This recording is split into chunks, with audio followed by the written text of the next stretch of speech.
In an address in Sydney yesterday, Mr. Stevens warned balancing the budget would be a slow process and said the Turnbull government needed to be prepared to borrow more. "Let me be clear that I am not advocating an increase in deficit financing of day-to-day government spending," he said. "The case for governments being prepared to borrow for the right investment assets, long-lived assets that yield an economic return, does not extend to borrowing to pay pensions, welfare and routine government expenses, other than under the most exceptional circumstances. It remains the case that, over time, the gap in the recurrent budget has to be closed, because rising public debt that is not held against assets will start to be a material problem. The point I am trying to inject here is simply that popular debate in Australia about government debt and how we limit or reduce it seems so often to be conducted while largely ignoring the size of private debt." Mr. Stevens told the Annika Foundation luncheon, "We could not assume monetary policy can simply dial up the growth we need. But in the end, we are living in a world in which the ability of monetary policy alone to boost growth sustainably is very likely to be a good deal more limited than we might wish," he said. "I think most people can sense this. So we need realism about how much we can expect monetary policy to do, including pushing inflation up quickly." Mr. Stevens, who will be replaced by Philip Lowe next month, warned many difficult choices would need to be made by the Turnbull government.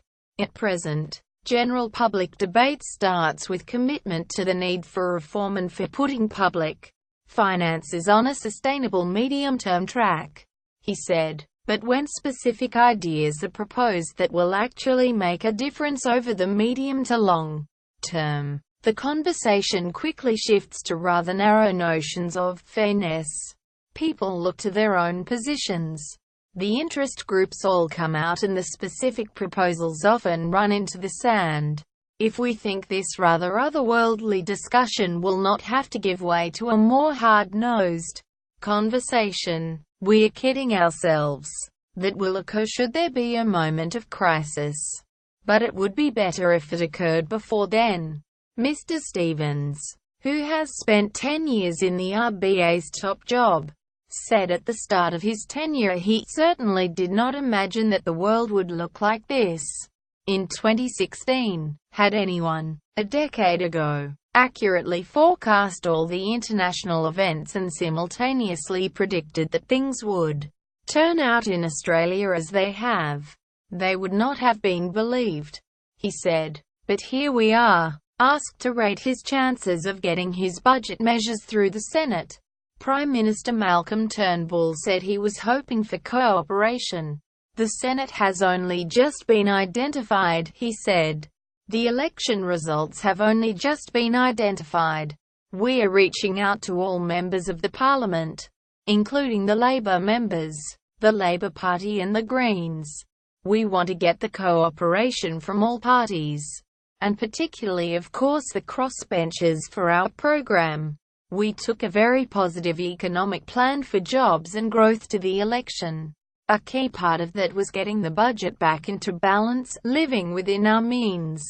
Mr. Turnbull said his measures were founded on a fundamental concept of fairness. "There is nothing more unfair than saddling our children and our grandchildren with mountains of debt that we have created because our generation could not live within its means," he said. "The most critical thing to remember in all of this discussion about the budget is that you cannot be fair to our children and our grandchildren if we saddle them with a growing mountain of debt.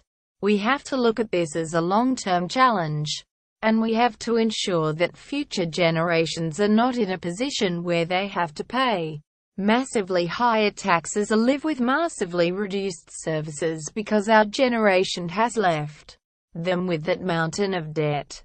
News.com. Ours privacy policy includes important information about our collection, use and disclosure of your personal information, including to provide you with targeted content and advertising based on your online activities. It explains that if you do not provide us with information we have requested from you, we may not be able to provide you with the goods and services you require. It also explains how you can access or seek correction of your personal information, how you can complain about a breach of the Australian privacy principles, and how we will deal with a complaint of that nature.